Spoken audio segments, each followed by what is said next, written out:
ढोकळा बनवण्याची ही अतिशय सोपी पद्धत आहे। या पद्धतीने आपण खमण ढोकळा बनवणार आहे।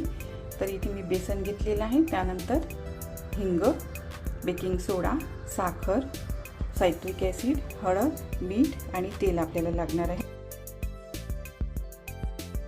साखर आपल्याला घालायची आहे, सायट्रिक ॲसिड, हळद, मीठ, हिंग, त्यानंतर तेल। आता पाणी घालून हे फिरवून घ्यायचं आहे। आता हे आपल्याला एका बाउलमध्ये काढून घ्यायचं आहे। आपल्याला तेल लावून घ्यायचं आहे। कढईमध्ये पाणी घेतलेलं आहे, गॅस ऑन केलेला आहे। आता आपल्याला टाकायचं आहे बेकिंग सोडा। सर्व मिक्स करून घ्यायचं आहे। तुम्ही बघू शकता आपलं पीठ हे डबल झालेलं आहे। या ट्रेमध्ये आपण हे घालणार। ट्रे आपल्याला यामध्ये ठेवायचं आहे, वरून झाकण लावायचं आहे।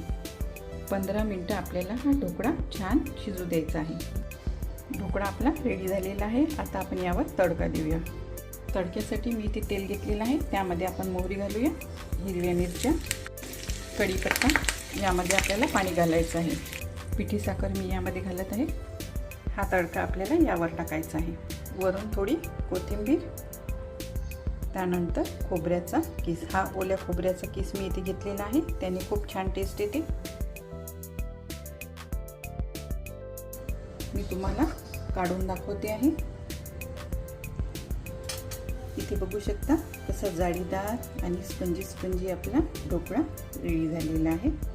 झटपट बनणारा आपला खमण ढोकळा रेडी आहे। तुम्हाला जर माझी रेसिपी आवडली असेल तर नक्की लाईक करा आणि माझ्या चॅनलला सबस्क्राईब करा।